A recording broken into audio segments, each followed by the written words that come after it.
అదే RTV app వార్తల్ని క్షణాల్లో చదివే అవకాశం ఉంటుంది. ఒక న్యూస్ పేపర్, ఒక టెలివిజన్ ఛానల్ మీ చేతుల్లో ఎప్పుడూ ఉంటాయి. లో ఈ బోయకొండ అటవీ ప్రాంతంలో కొద్ది రోజులుగా గ్యామ్లింగ్ జరుగుతాయని చెప్పేసి రాబోయే సమాచారం మేరకు మా ఎస్పీ గారు ఇన్స్ట్రక్షన్స్ మేరకు స్పెషల్ పార్టీ వేసి మా పలమేరు ఐడి పార్టీని అట్లాగే special branch head constable Masudan రెడ్డిని ఇన్స్పెక్టర్ లీడ్ చేసి తీసుకెళ్ళి ఓ పార్టీ తీసుకెళ్ళి అక్కడ రైడ్ చేస్తే దాదాపు 20 మంది దాకా ఓ ప్యాకెట్ సిబ్బంది నిర్వహిస్తూ కనపడినారు. ఇన్స్పెక్టర్ గారు తను తీసుకెళ్లిన సిబ్బందితో దాదాపు 13 మందిని అదుపులో తీసుకున్నారు. మిగిలిన వాళ్ళు కొద్దిమంది అటవీ ప్రాంతంలో పారిపోయారు.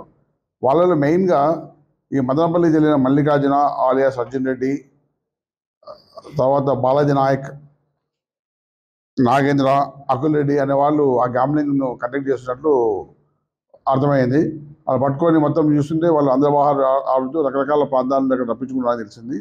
వాళ్ళ దగ్గర దాదాపు 13,81,050 రూపాయలు సీజ్ చేయడం జరిగింది. అందరి వెహికల్స్ సీజ్ చేయడం జరిగింది. ఆ వెహికల్స్ ఆధారంగా ఎవరెవరు పారిపోయారు, మిగిలిన అడ్రస్ పెట్టుకోవడం జరుగుతుంది. వీళ్ళందరినీ ప్రాపర్టీని మొత్తం అంతా కోర్టుకు సరెండర్ చేసి వీళ్ళ మీద కేసు ఇష్టం జరిగింది. కోర్టుకు సరెండర్. మరిన్ని వీడియోస్ కోసం ఛానల్ ని సబ్స్క్రైబ్ చేయండి. లేటెస్ట్ అప్డేట్స్ కోసం వాట్సాప్ ఛానల్ ని ఫాలో చేయండి. అండ్ లింక్ డిస్క్రిప్షన్ లో ఉంది.